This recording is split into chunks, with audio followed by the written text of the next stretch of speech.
Parfait. Gloire à Dieu. Bonsoir tout le monde. J'espère que tout le monde va bien. Bienvenue à ce message de la parole de Dieu. Comme je l'ai expliqué hier sur le direct, ce que je disais hier sur le direct, et qu'on puisse être attentif à ce qui va être dit ce soir. Beaucoup de choses vont être apportées.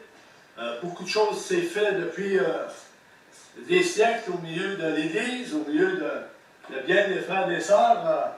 C'est à savoir si les chrétiens regardent aujourd'hui, savoir s'ils sont vraiment nés de nouveau, voir s'ils suivent vraiment la parole de Dieu et acceptent vraiment ce qui est écrit dans la parole de Dieu, sans compromis, sans rien retrancher. Et on va voir ça un peu ce soir ensemble.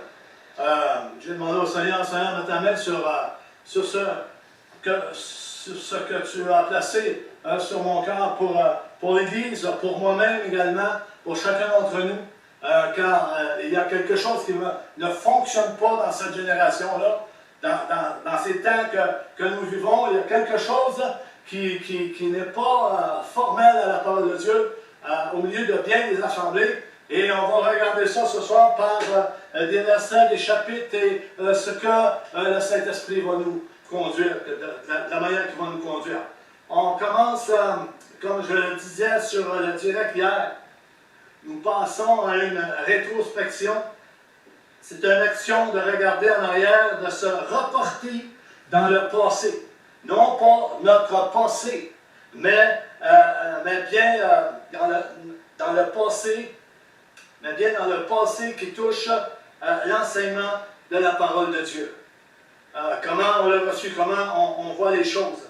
L'enseignement ne marche plus, frères et sœurs. Il faut revenir au tout début de ce que nous avons entendu et reçu, parce que là, ce n'est plus la pensée de Christ qui est prêchée dans bien des assemblées. C'est la pensée des hommes et des femmes qui est prêchée.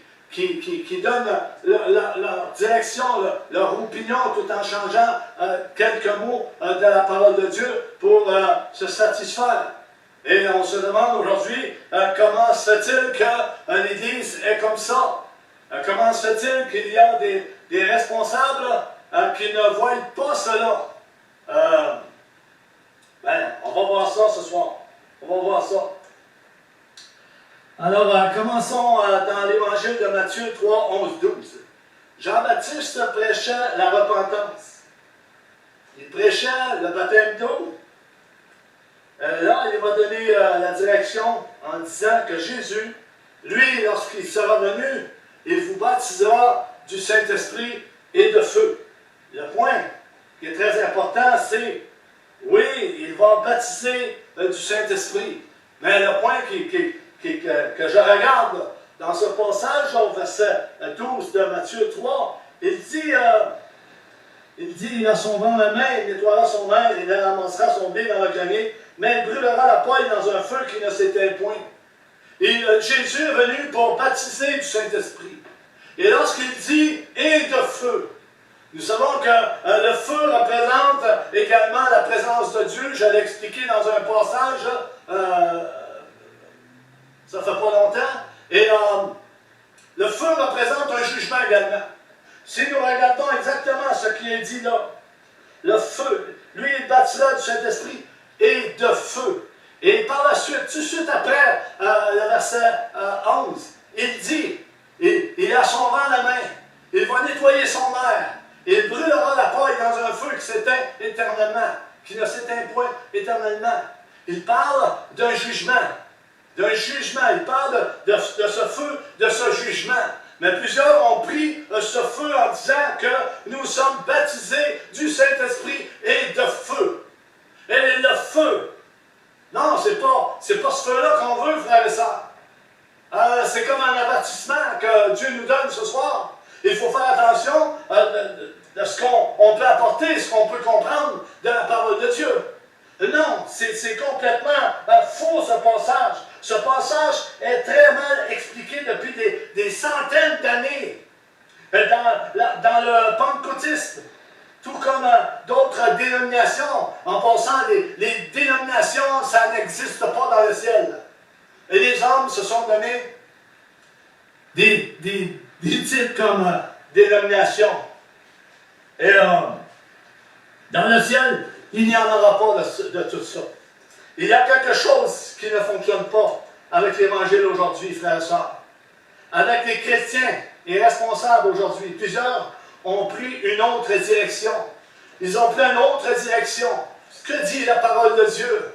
Il dit que Jésus est le chemin, la vérité et la vie. Et ce chemin est étroit. Ce chemin est resserré pour entrer dans le royaume de Dieu. Et d'autres ont pris un autre chemin que ce chemin. Une autre direction, une autre formule, une autre dimension de Dieu, qui n'est pas la dimension exactement de Dieu. Alors, ce que je vais apporter ce soir, c'est tout simplement pour nous mettre en éveil, frères et sœurs. Ce n'est pas général, mais cela s'est étendu dans plusieurs assemblées en cause partie. Nous avons enlevé cette page pour la remplacer par une autre. La fête de la Pentecôte va être fêtée dans quelques jours, frères et sœurs.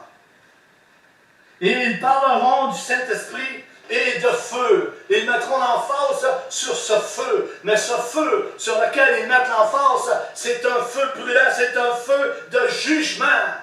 C'est pas un feu qui brûle en nous, c'est pas un feu de zèle, c'est pas un feu de conversion, c'est pas un feu de repentance, c'est pas un feu de réconciliation, c'est un feu de jugement.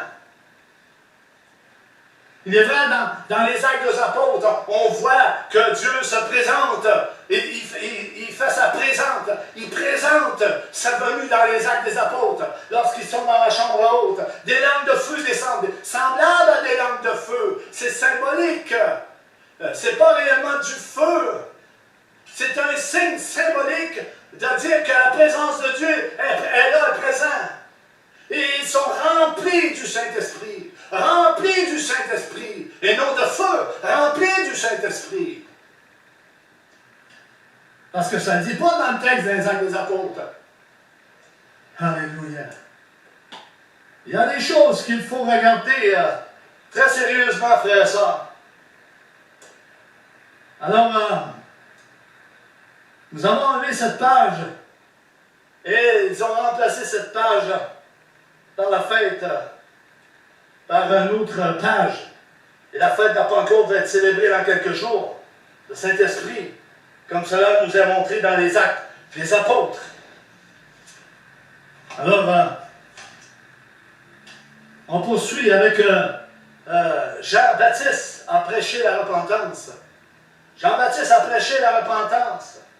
La repentance n'existe plus dans les assemblées. Cela a été enlevé de la parole de Dieu. C'est un mot qu'on n'accepte plus dans les assemblées, la repentance. Et on n'y croit plus à cette repentance, à ce changement. Il est temps que le chrétien change.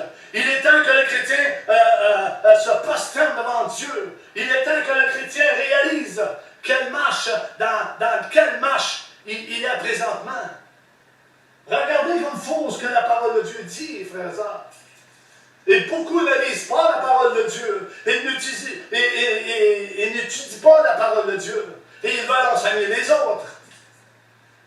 Mais ils ne s'enseignent pas eux autres mêmes. Lisons la parole de Dieu. Il faut lire la parole de Dieu. Plusieurs ont enlevé cela. Plusieurs ont enlevé cette pratique. C'est rendu un culte religieux. Le cœur est endurci et incrédule. La repentance n'est pas là. Ils n'acceptent pas la repentance.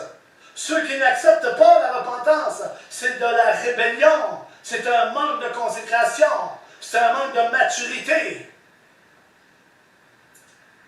C'est un manque de respect auprès de Dieu. Je parle également aux responsables. Il y a des responsables qui sont répréhensibles face à la parole de Dieu. Et je les invite, ces responsables, à reviser leur marche avec le Seigneur. Prions, frères et sœurs, pour ces responsables. Prions pour eux. On va tourner dans Romains maintenant. Dans Romains 6. Paul parle de la grâce, loin d'autoriser le péché. Loin d'autoriser le péché. Une grâce mal comprise et enseignée aujourd'hui. Cette grâce a été mal enseignée. Cette grâce a été mal communiquée aux enfants de Dieu. Et cela vient des responsables. Ça ne vient pas des enfants de Dieu, ça vient des responsables.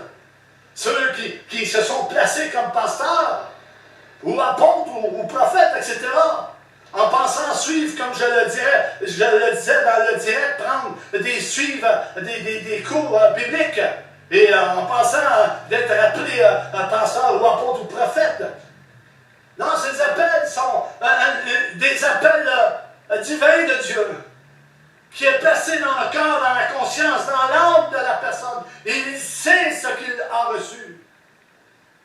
Il ne s'appuie pas sur des théories humaines et de la sagesse humaine. Il s'appuie sur la sagesse de Dieu et sur la puissance du Saint-Esprit pour apporter la prédication de la croix. Je prie à le Seigneur qu'il puisse m'utiliser en présentiel dans une assemblée pour apporter la parole de Dieu, pour aider mes frères, mes sœurs et même les responsables. Mais le cœur, il faut que le cœur s'ouvre. Il faut que Dieu rouvre les cœurs. Rouvre nos cœurs face à sa parole. La grâce mal comprise et enseignée aujourd'hui. Plusieurs ont tassé cette page. Plusieurs marchent en dehors de cette grâce. Ils vivent comme avant. Ils vivent comme leur ancienne vie. Le vieil homme n'est pas totalement mort. Le vieil homme n'est pas mort. Il vit encore, il est là. On le voit, c'est la chair qui domine et non l'esprit de Christ qui domine dans plusieurs chrétiens aujourd'hui. Et c'est une réalité. Et Dieu nous appelle à la repentance et plusieurs résistent à cette repentance. Alléluia. Ô Seigneur Dieu Tout-Puissant, viens au secours de ton Église. Romains 12, 2, ça nous dit: je fais un survol de la parole de Dieu sur certains versets, sur certains passages que l'Église a oubliés, que l'Église a tassés de côté et ont refusé la main de Dieu. Et beaucoup de choses. Ils se sont appropriés leur propre message, leur propre conviction, leur propre idée. Ils ne se sont pas plongés dans la parole de Dieu comme ils devraient. Romains 12, 2. Ne vous conformez pas au siècle présent. Plusieurs se conforment à ce siècle présent. L'Église s'est conformée à l'idée de ce monde et elle a laissé entrer la pensée de ce monde au lieu de la pensée de Christ. Ils ont laissé entrer la pensée de ce monde, une idéologie de ce monde, une idolâtrie, une abomination qui est entrée dans ce monde, dans l'Église. Plusieurs ont profané le temple de Dieu avec toutes sortes de choses, toutes sortes d'idées venant des hommes et non du Saint-Esprit. Nous devons regarder ces choses, frères et sœurs. Dans beaucoup d'assemblées, ils ont perdu la pensée de Christ, la pensée de l'éternité, la pensée du pardon, la pensée de la régénération, la pensée de la justice, la pensée de l'amour ineffable du Christ qui est mort à la croix du Calvaire pour chacun d'entre nous, pour qu'enfin qu'on ait la vie éternelle. Alléluia! Plusieurs ont enlevé cette page et l'ont remplacée par leur propre idée et compréhension humaine, en pensant que c'était correct, qu'ils pouvaient s'infiltrer à travers la parole de Dieu pour en séduire quelques-uns, pour en tromper quelques-uns. J'entends des prédicateurs internationaux qui sont adorés par les hommes et les femmes. Ils sont quasiment à genoux devant ces hommes et ces femmes. C'est de l'idolâtrie, frères et sœurs. Dieu va mettre un terme à toutes ces choses. Croyez-moi, Dieu va mettre un terme à ces choses. Il est temps qu'on se détourne de toute cette idolâtrie humaine et cette pensée qui est là au milieu de l'Église. Romains 12, 6, 8. Puisque nous avons des dons différents. C'est bien, frère et sœur. Selon la grâce qui nous a été accordée, que celui qui a le don de prophétie l'exerce selon l'analogie de la foi, qui veut dire qu'il croit à ce qu'il reçoit venir de l'Esprit. S'il ne croit pas ce qui vient de l'Esprit, mais il doit se taire, il doit prier, il doit demander la direction de Dieu. Verset 7, que celui qui est appelé au ministère s'attache à son ministère, que celui qui enseigne s'attache à son enseignement, et celui qui exhorte à l'exhortation, que celui qui préside le fasse avec zèle, et que celui qui pratique la miséricorde le fasse avec joie. Rien n'est appliqué dans cet ordre au milieu de l'Église. Le Saint-Esprit n'est pas là.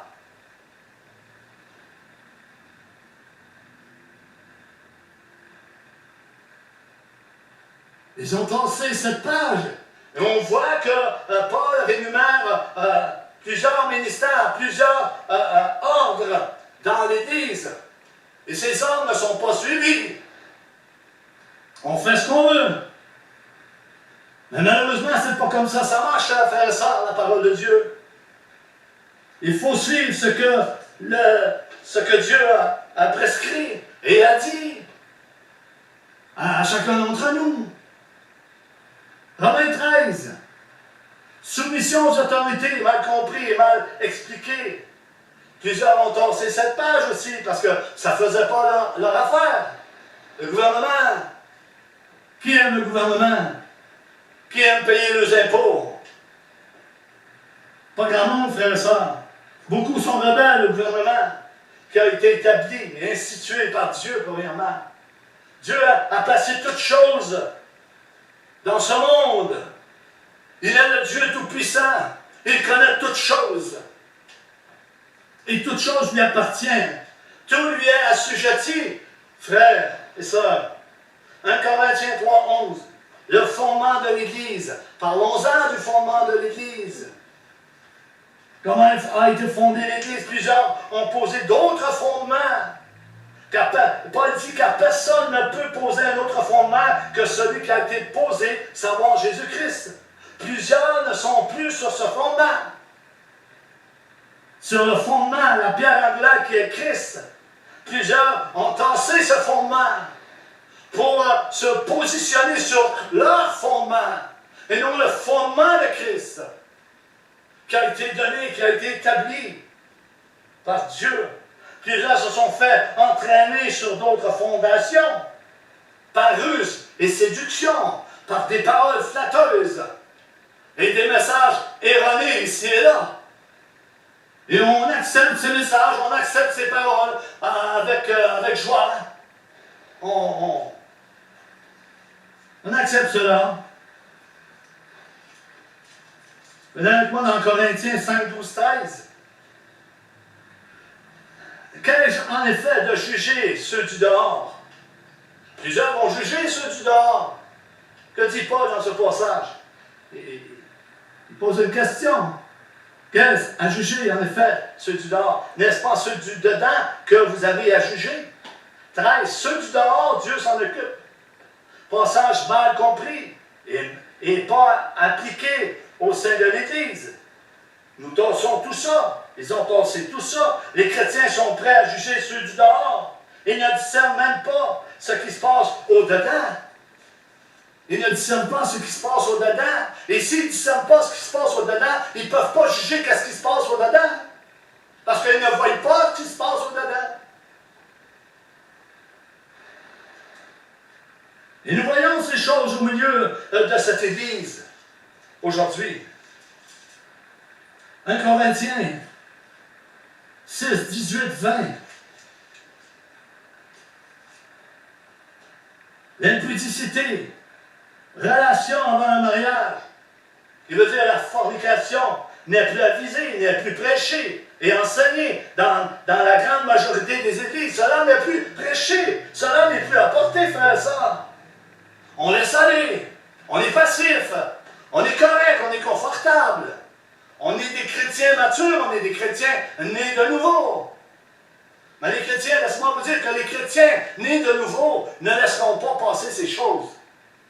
Ni les responsables nés de nouveau ne laisseront pas passer ces choses. Ils vont aiguiser le peuple de Dieu de se détourner de ses voies. Car ces voies ne sont pas les voies de Dieu. C'est des voies de la chair, de la passion de la chair, des désirs de la chair. Paul, dans sa lettre, exhorte les chrétiens à éviter toute forme de fornication et à se comporter selon le commandement divin. Il dit, mais vous avez été rachetés à un prix, glorifiez Dieu avec votre corps. Plusieurs ont tassé cette direction et ont enlevé cette page de leur étude. Oui, de leur étude. On poursuit. Le concubinage. Parlons plus du concubinage. Il y en a du concubinage au milieu de l'Église. J'ai moi-même exhorté un couple, il n'y a pas si longtemps. Ils vivaient dans le concubinage. J'ai apporté des directives, une direction à suivre, la repentance, la réconciliation avec Dieu, le pardon. Ils voulaient qu'ils se marient, mais ils ne voulaient pas se marier. Et même le parent leur avait averti de se marier, mais il était rebelle, cela. Un jour, cet homme a été malade. Il a décidé de se marier. Il a décidé de se repentir. Pourquoi? Mais parce qu'il était au pied du mur. Il était rendu au pied du mur. Il voulait qu'il fasse quelque chose. C'est le Saint-Esprit qui est venu le convaincre de son péché. Il est venu convaincre ce couple et cet homme de ce péché. Gloire à Dieu. Alléluia. Le concubinage est fréquent au milieu de bien des chrétiens. Celui et celle qui vit maritalement avec un ou une conjointe, sans être marié avec lui ou elle. L'Église, on va dire que l'Église a évolué. Ces messages se sont retirés de l'actualité chrétienne. Cela n'est plus important. On prêche des belles paroles flatteuses pour flatter les auditoires, pour les garder le plus possible dans le positivisme. Rentrez pas dans le négatif, dans des paroles trop dures. Ils n'accepteront pas cela. Cela a été enlevé du milieu de bien des assemblées. Le mariage, 1 Corinthiens 7,10, à ceux qui sont mariés, Paul, il dit, j'ordonne. Il dit, non, pas moi. Paul, il dit, pas moi. C'est pas moi qui ordonne cette parole-là. C'est pas moi qui le dis, frère et sœur. Mais le Seigneur, que la femme ne se sépare point de son mari. Remarquons à qui cette parole est adressée. Plusieurs ont tossé encore une fois cette page pour se satisfaire eux. Pour se satisfaire. Page, elle n'a plus d'actualité aujourd'hui. Je le dis encore une fois, nous avons évolué. C'est rendu normal. Tout est rendu normal dans cette société. Tout est rendu normal au milieu de beaucoup d'assemblées. On ne se soucie plus de ce que l'Esprit de Dieu nous dit, de ce que le Saint-Esprit nous communique à travers sa parole. C'est sa parole, c'est pas la nôtre, frère et sœur. L'idolâtrie. L'idolâtrie. 1 Corinthiens 10, 14. L'idolâtrie est pratiquée partout dans les églises aujourd'hui. Ils courent après les fêtes que le monde leur offre et se divertissent. Ils sont assis à la table du Dieu Mammon et non à la table du Seigneur. Prospérité, prospérité. Cela ne dérange plus personne. Encore une fois, ils ont tassé ce texte pour passer à d'autres choses. Cela n'est pas compris. Plusieurs ont été entraînés dans un chemin large et spacieux, dans une pratique de prospérité mal compris. Hier, j'écoutais un pasteur en différé, et un pasteur de la France qui apporte de bonnes paroles, apporte un très bon message, qui est appointé pour les temps présents. Son message que j'ai écouté hier, c'était appointé, ça allait avec un peu ce que je partage ce soir. J'ai été étonné de l'entendre. Mais dans son sermon, il fait beaucoup de face. Cela a minimisé son message. Cela a réduit l'importance du message que Dieu lui avait donné. Son message était à point, mais il a minimisé ce message, il a réduit ce message. Il a réduit ce message. C'est malheureux. Prions pour les responsables et dirigeants d'assemblée, frères et sœurs, car ils ne sont pas infaillibles à ce qu'ils font et ce qu'ils disent. 1 Corinthiens 11 sur la tenue de la femme dans les assemblées. Cela n'est plus respecté et non pratiqué. Il y a beaucoup de rébellions qui règnent dans plusieurs cœurs dans ces derniers jours, frères et sœurs. Il faut être réveillé. Il y a beaucoup d'hommes. Et l'Esprit de Dieu est là pour nous réveiller. Il faut accepter. Ils ont tossé, encore une fois, cette page.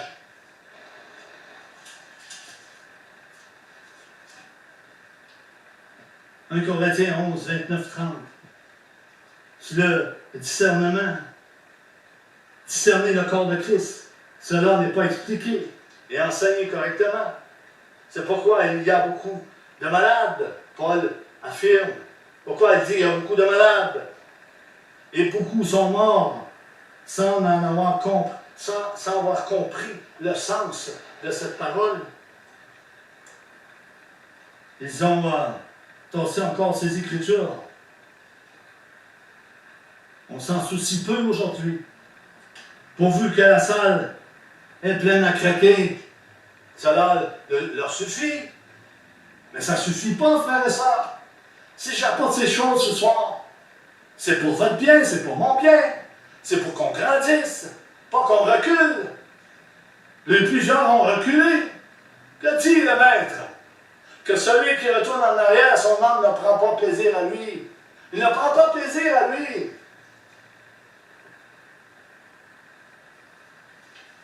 « 1 Corinthiens 12, sur les dons spirituels. Parlons-en sur les dons spirituels. Nous n'avons pas besoin, nous n'avons plus besoin de la parole. Nous n'avons plus besoin des dons. La parole nous suffit aujourd'hui. Cela était pour l'Église de Corinthiens et autres dans le temps de Paul. Dieu a changé. Il n'est plus le même aujourd'hui. Il n'est plus pareil. Il y a eu des périodes, puis Dieu change dans les périodes. C'est plus pareil. Il se conforme au siècle présent. Le Saint-Esprit se conforme au siècle présent. Il se conforme à l'homme. C'est plus Jésus qui dirige l'Église, c'est l'homme qui dirige Jésus.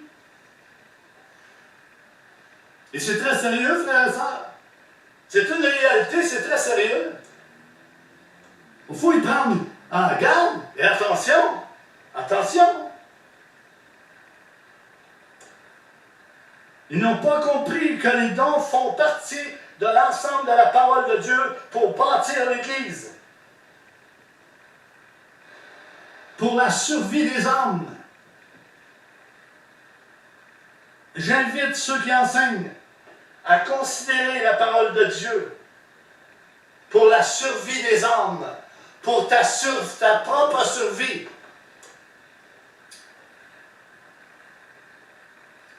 Alléluia. vont dire, c'est trop dur. Ces paroles sont trop dures. J'aime pas entendre ces choses. Mais c'est pour notre bien, frère et sœur. C'est pour qu'on grandisse. C'est la parole de Dieu.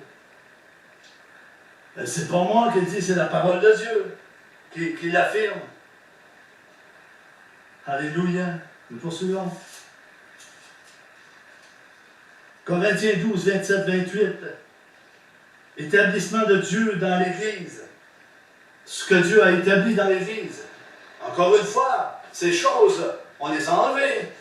On ne sait plus, on ne croit plus, on est confus. Est-ce que ça existe encore? Est-ce qu'on les retranche? C'est quoi qu'on fait? Il y a une confusion qui s'installe dans plusieurs assemblées. J'ai remarqué une chose. Il y a beaucoup de responsables qui prêchent la parole de Dieu. Ils disent des vérités, mais au cours de leur sermon, ils changent de direction. Ils disent, mais ils ne le font pas eux-mêmes. C'est surprenant. Ils disent, c'est ça qu'on va avoir. C'est ça que Dieu veut nous donner. Mais dans leur sermon, ils changent de direction sans le savoir. Eux-mêmes sont pris dans ce piège. Ils ne savent plus ce qu'ils disent. Ils ne savent plus ce qu'ils affirment. Et ils ne s'aperçoivent pas de ça. Qui s'aperçoit de ça? Le Saint-Esprit s'aperçoit de ça. Ceux qui marchent selon l'Esprit de Christ vont s'apercevoir de toutes ces choses. Ils vont le dire. L'établissement de Dieu dans l'Église, premièrement, des apôtres, secondement, des prophètes, troisièmement, des docteurs. Ensuite, ceux qui ont le don, et non un ministère. Parce que plusieurs appellent les dons des ministères. Ce n'est pas des ministères, c'est des dons. C'est des dons, frères et sœurs, que le Saint-Esprit donne à qui il veut, quand il lui plaît. À qui il veut. Il donne. Ça ne nous appartient pas. Il donne comme il le veut. Donc des miracles. Puis ceux qui ont les dons de guérison, de secourir, de gouverner, de parler, diverses langues, tout cela n'est pas appliqué en bon uniforme, car beaucoup d'hommes et de femmes marchent sur le contrôle spirituel sur les gens et manipulent les gens en les flattant avec de belles paroles. J'invite encore une fois les responsables à se pencher sur ce sujet. J'invite les prédicateurs à examiner leur enseignement, leur marche avec le Seigneur, parce qu'ils ont enlevé cette page. Ils ont retranché cette page. 1 Corinthiens 14, 22.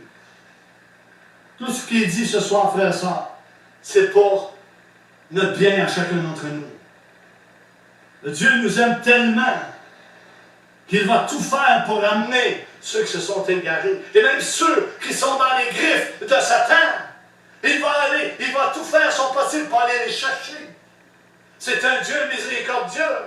On l'a vu tantôt. Il y en a qui exercent la miséricorde, la vraie miséricorde. Il y en a qui président avant la prédication. Il y en a qui enseignent. Il y en a qui prophétisent. Il y en a qui font ci.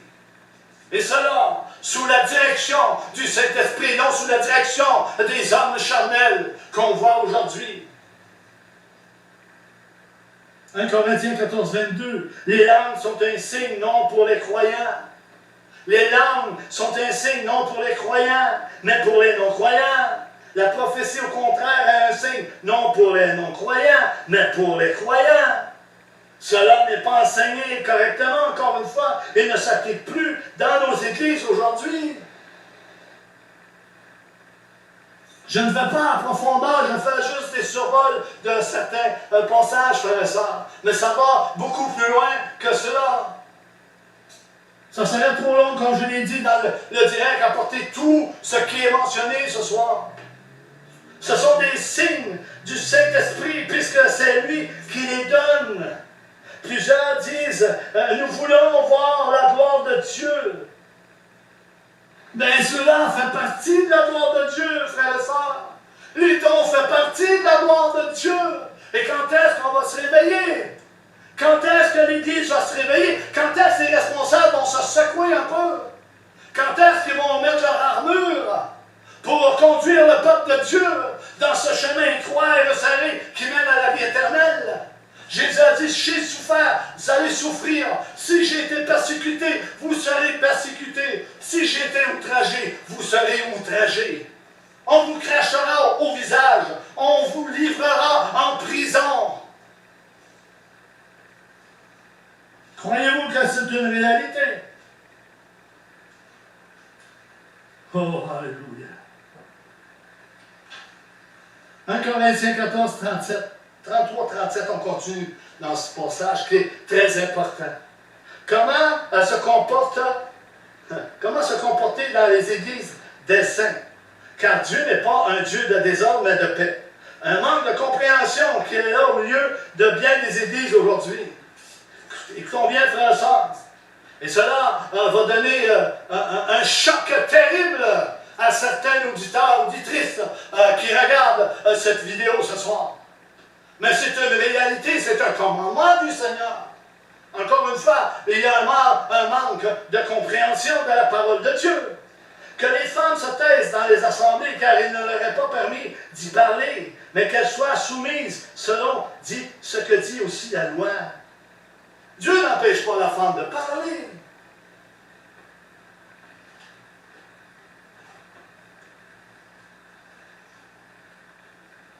Dieu veut qu'elle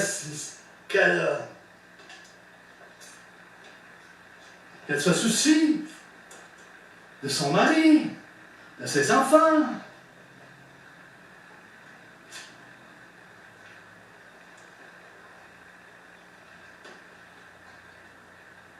Il dit, selon que dit aussi la loi. Quelle loi? Paul il est en train de poser une question, la loi. Quelle loi? Venez avec moi dans le livre de la Genèse. Que dit le livre de la Genèse? Dieu dit à la femme, il dit à la femme, j'augmenterai la souffrance de tes grossesses. Tu enfanteras avec douleur, et tes désirs se porteront vers ton mari, mais il dominera sur toi. Ces paroles n'existent plus aujourd'hui. Nous avons évolué, Dieu a changé de période, il n'agit plus de la même manière. Il ne parle plus de la même manière, de la même façon que les temps anciens. Nous avons tassé ce que Dieu a dit pour les remplacer par une pensée tout à fait charnelle. Dieu, il est le même hier et aujourd'hui. Il n'a pas donc de variation dans sa personne, frère et sœur. C'est écrit. Alors, arrachez la page, faites ce que vous voulez. C'est écrit. Tout ce qui vient d'être dit est sorti de la parole de Dieu. Plusieurs vont enlever cela. Et on peut aller voir dans 1 Timothée 2,12 ce qui est dit. Je crois qu'on va le répéter plus tard. Mais je vais aller tout de suite parce que c'est important. 1 Timothée 2,12. 1 Timothée 2,12. Je l'ai ici. Paul à Timothée. Je ne permets pas à la femme d'enseigner ni de prendre de l'autorité sur l'homme, mais elle doit demeurer dans le silence. Autrement dit, vivre une vie paisible avec son mari. Vivre une vie paisible avec son mari. Que dit Paul dans sa lettre au Timothée 2, chapitre 4, 1, 4? Beaucoup ont enlevé le conseil de Dieu pour passer à un autre évangile. Ils ont tassé cet avertissement de leur vie. Et pourtant, c'est Dieu. C'est un commandement de Dieu. Dans ce passage, on va le voir un peu plus tard. On va le voir plus tard. Alléluia. Alléluia. 1 Corinthiens 14, 29. Encore une fois, ce passage était seulement pour Corinthe. Bien sûr que non. Bien sûr que non, frères et sœurs. Pour ce qui est des prophètes, que 2 ou 3 parlent et que les autres jugent. Aujourd'hui, ils ne prennent plus le temps de juger les paroles, ils ne les laissent plus parler. Il n'y a plus rien qui se dit. Ils vont en contraire de la parole de Dieu et ils ne s'aperçoivent pas. Je ne sais pas si c'est fait volontaire ou ils ne le savent pas. Mais prions. Prions pour que tout soit mis en place comme le Seigneur l'a placé. Que 2 ou 3 parlent et que les autres jugent. Cela n'est pas respecté aujourd'hui dans nos églises. Un manque de respect envers Dieu lui-même. Ce passage est appliqué selon leur propre compréhension et non selon ce que la parole de Dieu nous dit. Alléluia. On poursuit. On continue encore dans 1 Corinthiens 14, 37 à 40. Il est dit, et cela est très clair, frères et sœurs, des passages qu'on a oubliés, des passages que les responsables ont oublié d'apporter et d'aviser le peuple de Dieu concernant la direction que nous devons prendre, que toute l'Église doit prendre. Ah, il est beau de bâtir des églises et d'en planter ici et là, et d'en faire ce que tu penses, sans appliquer la parole de Dieu. Alléluia. Et accepter toutes les choses du monde qui entrent, toutes les idées du monde qui entrent au milieu de bien des églises. Si quelqu'un croit être prophète sur ce qui vient d'être dit, ou inspiré, qu'il reconnaisse que ce que je vous écris est un commandement du Seigneur. C'est un commandement du Seigneur. On enlève ce verset. Ceci n'est plus respecté aujourd'hui. Verset 38. Et si quelqu'un l'ignore, mais qu'il l'ignore. Qu'il l'ignore. Paul dit qu'il l'ignore. Il s'arrangera avec Dieu lorsqu'il sera face à face avec Christ. Car il a renié le commandement de Dieu dans ce passage. 39. Ainsi donc, frères, aspirez au don de prophétie. N'empêchez pas de parler en langue. Ceci n'est pas appliqué correctement non plus. 40. Mais que tout se fasse avec bienséance et avec ordre. Cette pratique n'existe plus aujourd'hui dans bien des assemblées, frères et sœurs. J'invite encore une fois les responsables, les enseignants, à reviser leurs paroles, à se pencher sur ce qui est dit dans cette vidéo. Alléluia. Je ne sais pas si je vais passer au travers. Je vais revenir si il en reste encore beaucoup. Il y aurait beaucoup à dire, plus que ce que le Seigneur a placé sur mon cœur concernant la parole de Dieu. Et nous attendons toutes sortes de choses, frères et sœurs, il faut être vigilant. Comme le millénium. Et beaucoup vont dire que nous sommes dans le millénium. Si nous sommes dans le millénium, nous avons déjà participé à la guerre de Gog et Magog. Et l'enlèvement a eu lieu. Ça fait longtemps. On a manqué quelque chose. Il y a une confusion qui se fait au milieu des assemblées, des enseignants. Une confusion et mensonge qui est propagé dans bien des assemblées. Nous pouvons enlever la page de Corinthiens, 1 Corinthiens 15, 51, sur le mystère que Paul apporte pour l'Église et la résurrection, si le millénium a eu lieu déjà. Et si le millénium a eu lieu déjà, c'est que la guerre de Gog et Magog a eu lieu également. Il y a quelque chose qui ne marche pas au milieu de l'Église, frères et sœurs. Il y a quelque chose, il y a une grande séduction qui est là, au milieu de l'Église. Et le Seigneur nous appelle à nous réveiller. Le Saint-Esprit nous communique la parole de Dieu. Il prend ce que Jésus a enseigné, il nous le communique à chacun d'entre nous. Et c'est l'esprit de Christ, c'est la pensée de Christ, et non la pensée d'un homme. Et non tout autre esprit que celle de Jésus-Christ, le Sauveur, le Yeshua, le moyen de Dieu. La collecte des dons d'argent, parlons-en, frères et sœurs. une autre ruse de certains docteurs, de faux docteurs, qui se promènent ici et là au milieu de l'Église et influencent bien des responsables d'Église sur ce sujet. Et bien des femmes également.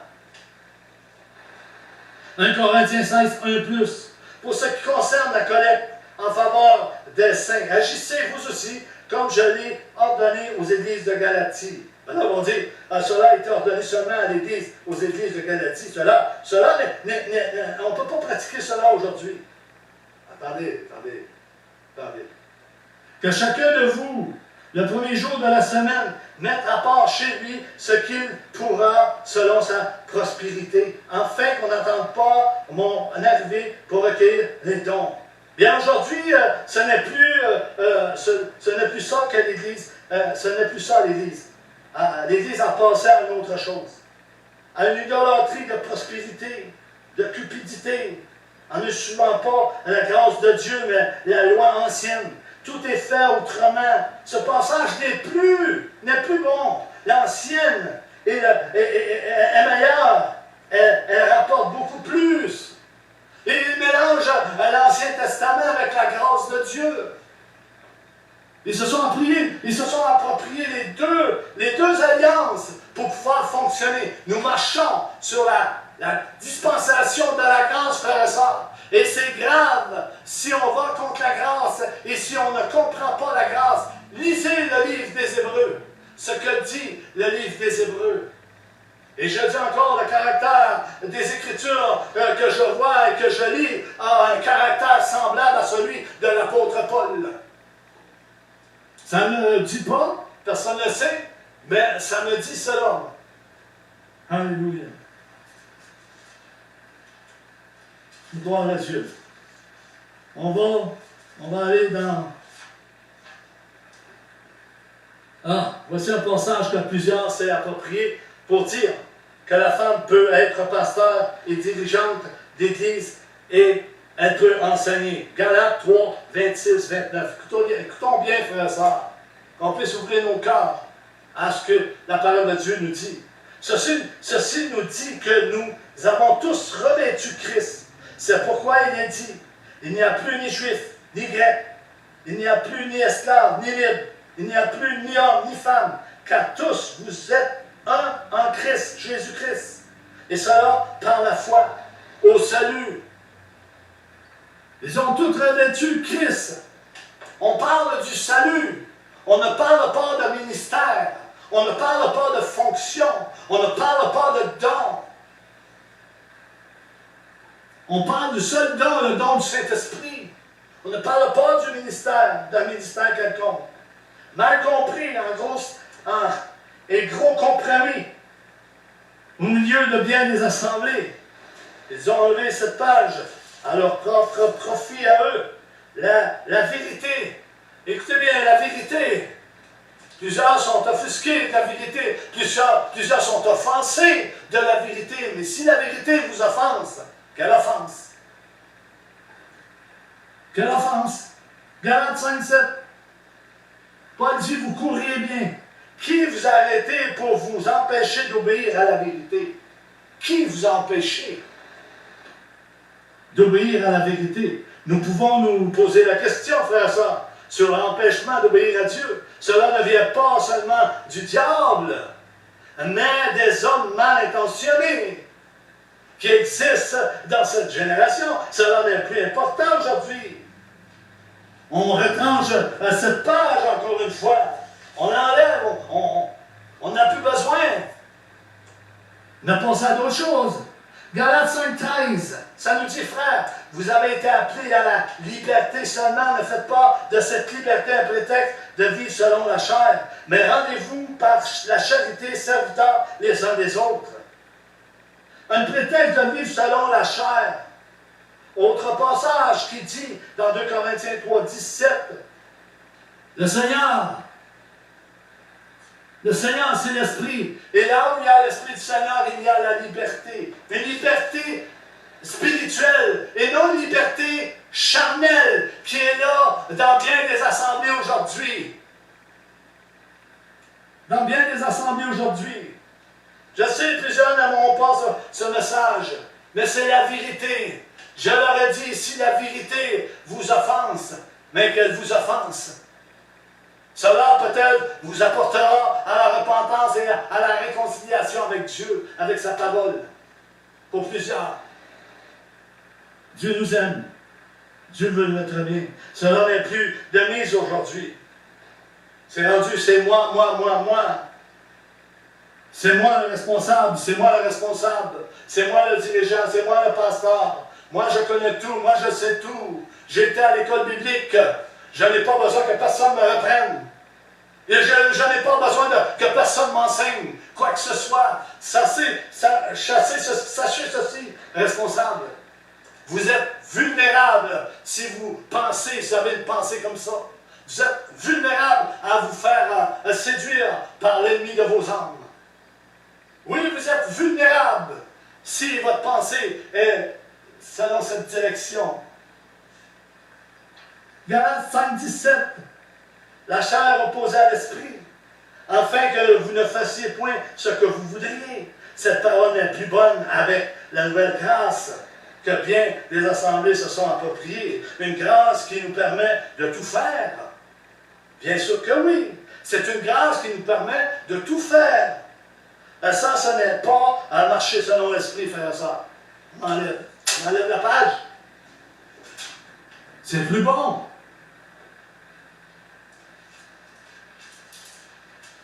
Éphésiens 2, 19, 22. Édification du corps de Christ. Édifier, bâtir, instruire sur le fondement des apôtres et des prophètes, Jésus-Christ lui-même étant la pierre angulaire. Beaucoup d'assemblées aujourd'hui sont bâties sur des préceptes que le monde offre. Ce n'est que séduction et chair. Ils ont tassé bien des passages de la parole de Dieu, des préceptes que Dieu a prescrits, des commandements que Dieu a donnés, a commandés à Jésus premièrement et aux apôtres. Éphésiens 4, 17, 13, Jésus monte au ciel. Il amène des captifs avec lui. Parce qu'il est descendu à la profondeur de la terre, à aller apporter la parole de Dieu. Il amène des captifs avec lui dans le ciel. Il laisse des dons aux hommes, comme, écoutez bien, il laisse des dons aux hommes comme apôtres, comme prophètes, comme évangélistes, les autres comme pasteurs et docteurs. 12. Pourquoi il laisse ces dons? C'est très important que ces dons sont là. C'est Dieu qui choisit. Mais aujourd'hui, c'est l'homme qui a choisi de mettre en place ce qu'il veut mettre en place. Il a mis des femmes en place qui ne sont pas appelées à enseigner la parole de Dieu. Il va en rendre compte. C'est un manque de respect envers la parole de Dieu, envers Dieu lui-même, envers Jésus-Christ lui-même qui est le chef de l'Église. Est-ce qu'on comprend cela, frères et sœurs? Et cela pour le perfectionnement des saints. Qui sont les saints? C'est moi et vous les saints. Qui entendons la parole de Dieu et qui nous marchons de gloire en gloire, de progrès en progrès. Et cela n'est pas dit. Oui, nous marchons de gloire en gloire, de progrès en progrès. On ne peut pas changer du jour au lendemain. C'est le Saint-Esprit qui travaille en nous, qui nous change de progrès en progrès, de gloire en gloire. Mais il faut avancer. Il faut travailler pour notre salut, frères et sœurs. C'est important. Très important. Pourquoi? Pourquoi? Bien c'est jusqu'à ce que nous soyons tous parvenus à l'unité de la foi et de la connaissance du Fils de Dieu, à l'état d'homme fait à la mesure de la stature parfaite de Christ. Cette parole est mal comprise, ou cette parole est tordue par certains responsables d'assemblée pour leur propre intérêt à eux, pas pour l'intérêt du peuple de Dieu. Éphésiens 4,30. N'attristez pas le Saint-Esprit de Dieu, par lequel vous avez été scellés pour le jour de la rédemption. N'attristez pas le Saint-Esprit. Attristez le Saint-Esprit. Cette parole ne dérange plus personne aujourd'hui. Personne. Cette parole ne dérange plus personne. N'attristez pas le Saint-Esprit par lequel vous avez été scellés. Et plusieurs attristent le Saint-Esprit par leur comportement, par leurs actions, par leurs paroles, par des désirs de la chair, Et cela n'est plus prêché aujourd'hui. Cela n'est plus prêché. Je termine parce qu'il en reste beaucoup trop. Je vais terminer. Il en reste beaucoup trop. Je vais continuer cette partie de ce que Dieu a placé sur mon cœur pour chacun d'entre nous. Et que Dieu puisse insister dans nos cœurs, puisse instituer dans nos cœurs la repentance, que la repentance vienne dans les cœurs, que la réconciliation à l'Évangile de ce que nous avons entendu, ce que nous avons reçu, qu'elle prenne place avant le retour de Christ. Je prie pour que tous ceux qui ont entendu ce soir et ceux qui entendront en différé puissent saisir ce que la parole de Dieu nous communique. Et je prie pour les responsables qui puissent vérifier leur enseignement, qui puissent vérifier leur caractère même, qui puissent regarder s'ils marchent humblement ou c'est rendu de l'orgueil et de moi. Prions, frères et sœurs. Seigneur Dieu, je te prie pour tous ceux qui ont entendu ce soir. Puisses-tu les visiter? Puisses-tu les convaincre? Ton Saint-Esprit est venu pour convaincre et non pour condamner. Il est venu pour convaincre de péché, de justice et de jugement. Merci Seigneur pour ta parole. Merci Jésus pour ton sang à la croix du Calvaire. Merci pour ton Église. Merci pour tout ce que tu fais présentement au milieu de ton Église, au milieu des responsables, au milieu de cette humanité, au milieu des familles. Merci Seigneur pour tout ce que tu mets en place avant ton retour. Avant ton retour. Avant la résurrection des morts. Merci Seigneur pour ta parole. Nous sommes tellement reconnaissants, Seigneur. Tellement reconnaissants. Alléluia. Amen. Amen. Gloire à Dieu. Bonne soirée à tous.